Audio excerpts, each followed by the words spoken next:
Before we get started, make sure you subscribe to the channel because we got a lot more coming. We have a special video on MP5s that's coming out soon, and we also have a video on car tire choice for espionage that's going to come out real soon. So just get ready for that and don't miss it. So how this is going to work is I'm just going to be going over some of the generalities. After we discuss some of those, we're going to be going over some specific disguise techniques and how to defeat them. Then to conclude the video, we will be going over some different scenarios. And you know, when you think about disguises, you'll probably think of a guy with like glasses and a wig and a fake mustache, right? You know, yeah, that's what I thought of for a long time until I started doing some more research on it. So disguise is a lot more than that. It has a little more to do with the whole person in general. The mannerisms, their lifestyles, their whole pattern of activities, and you know, obviously, you know, some physical characteristics and stuff like that. A lot of spy agencies, when they're trained to observe and look for people, they are taught not to just see how the person looks, but how the person walks, the person's gait. There are millions of people who look, you know, pretty similar, but the way a person walks is generally specific to that individual. Now, looking at it from the other point of view, yes, you want a disguise, but in order to become invisible, you need to change how you walk. In addition to that, you need to change your mannerisms. If you smoke cigarettes every day, then when you're trying to lay low, you know, don't smoke any cigarettes. And reversely, when you are surveilling someone on foot, cigarettes are your best friend. Let's say, for instance, you're surveying someone on foot and then they choose to take up a static position. Well, no problem. Just pull out a cigarette, light one up, you know, look at the clouds, who cares, right? It gives you a reason to be standing there. And depending on the environment, you probably just blend right in perfectly. Actually do this. Next time you go out, look for someone smoking a cigarette. They look natural, right? They look calm. They're just taking in their surroundings. If that person was a spy, you'd never know it. Now, taking yourself out of the equation, disguising your activities is essentially just an illusion, right? Misdirection is the name of the game, and in fact the CIA dealt with many illusionists or magicians in the past. Now, before we go over, I want to have you listen to something. I'm going to have you listen to a small audio clip of a guy named Tony Mendez. Now, Tony was actually an ex-CIA member, and while he was in the CIA, he was actually the chief of the CIA Disguise and Identification Unit. Now, what he's going to be talking about is the importance of dry running your disguises, so listen to this. If I came up with an idea, a solution, very often I would go out and try it myself to make sure that it would work. I remember a case in South Asia where I was asking a fellow to find a dead drop with a disguise on and then put that disguise on in a dark park and then come out and walk down the street and enter a building. But I didn't know if you could actually find the disguise, so I went out to find it and see if I could put it on. And as I was coming out and walking down the street, I ran into a person walking a big black dog. Well, I suddenly worried about the dog. What would the dog see in the dark? Well, it turns out the dog didn't see any more than the person did, but it's always good to dry run these things. Yeah. Now, a dead drop, of course, is by that I'm understanding a place where you conceal things and it's in a hidden area. Usually. Yeah, as a matter of fact, a person was assigned to place the disguise, which was in a dark plastic bag up on a wall, that backed up to this park.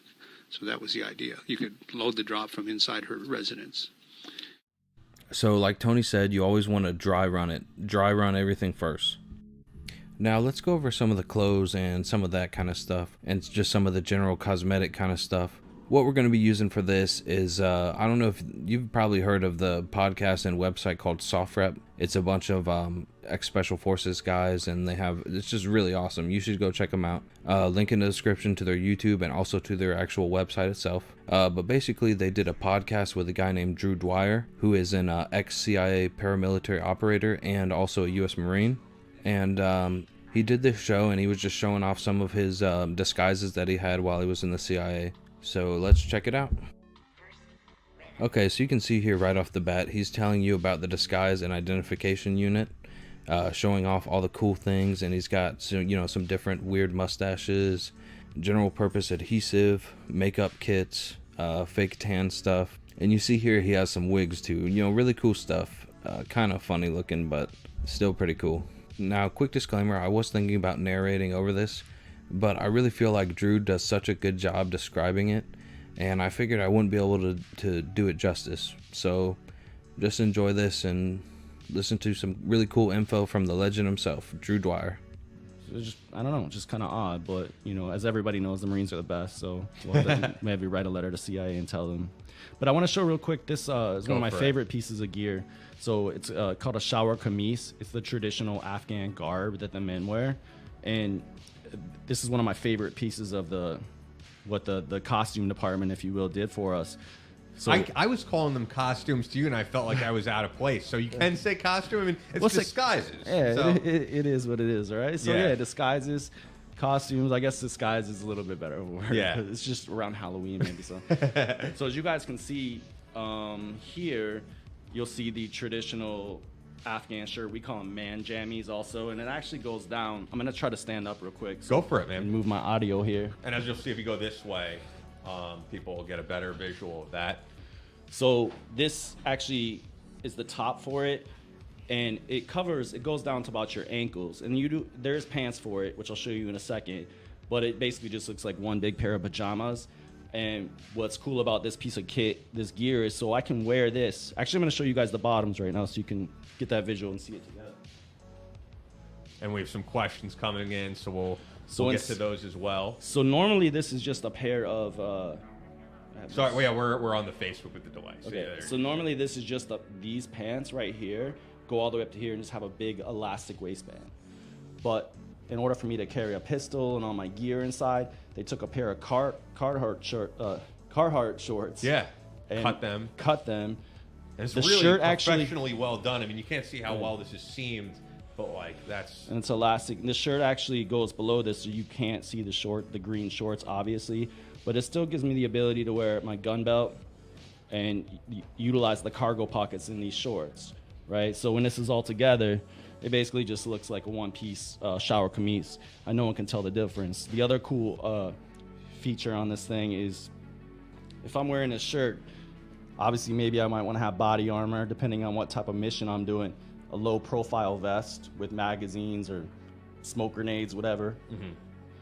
And to access it, if this was just a normal shower kameez that I buy at the market in Afghanistan, it wouldn't have this. They built this this Velcro seam into it that you can't see. So if I have my kit on underneath, I could actually just rip this seam. Are they able to see this? Oh, sure. Sorry, to open up the curtain a little bit. I'm always doing several things at once between recording the show and streaming to you guys, but yeah, you can see. So along the side seam, it's just a big Velcro piece that they have, and I can rip that open and gather my magazines or a first aid kit or communication devices, whatever. And that's just a typical thing that we might wear on some covert missions over there. And where did you wear that type of stuff? So most of my time was in Afghanistan, Pakistan, and Iraq. Mostly in Afghanistan, but and I spent quite a bit of time in Pakistan as well. Well, I think he said it all. I don't really think there's anything else I can add to it. I mean, what a great guy and what a great podcast. This is, I think, one of the best podcasts that SOFREP ever did. All right, let's change gears here and let's go over some different examples. So our first area will be in Kabul, the capital city of Afghanistan.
Now, 99.7% of Afghanis are Muslim, so we're going to be an old Muslim gentleman. Now, why did I say older? Well, because, you know, it's a benign and neutral presence. If you see a 20 or 30-year-old man walking down the street by himself, that can be a threatening presence. So if you make yourself look like an old man, you kind of become a non-threat. You know, obviously you need some makeup probably, unless you're like 60, 70 years old. You might also want some reading glasses, and you definitely need to change how you walk. So you're going to want to walk like how an old man walks, and be sure not to overact here, because it's easy to do that. Now, it should be obvious that this is just a disguise to allow you to successfully accomplish your mission. This is not cover. Those are two pretty different things. And in addition to that, I'm also going to be wearing the traditional Muslim garb like Drew showed you, with the mag pouches and the cargo shorts attached underneath. Now, what kind of vehicle am I going to be driving? Well, in Kabul, Afghanistan, the most popular vehicle is a Toyota Corolla, and they're generally from the late 90s. So I'm going to be using that, and in addition to that, I'm going to make sure that the paint color on the vehicle is preferably a gray or a silver color. Gray is very nondescript color, and is usually one of the very first colors that is in circulation for vehicle manufacturers. So there will usually be a surplus of gray or silver vehicles out there already. So with all that, and not including your actual operational gear, you should be good while you're operating under this disguise. Just don't stop for any checkpoints, and don't talk to anybody. Okay, let's choose another city in an area. How about Vienna, Austria?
Now, why Vienna, you may ask? Well, Vienna is kind of like a spy hub for the entire world.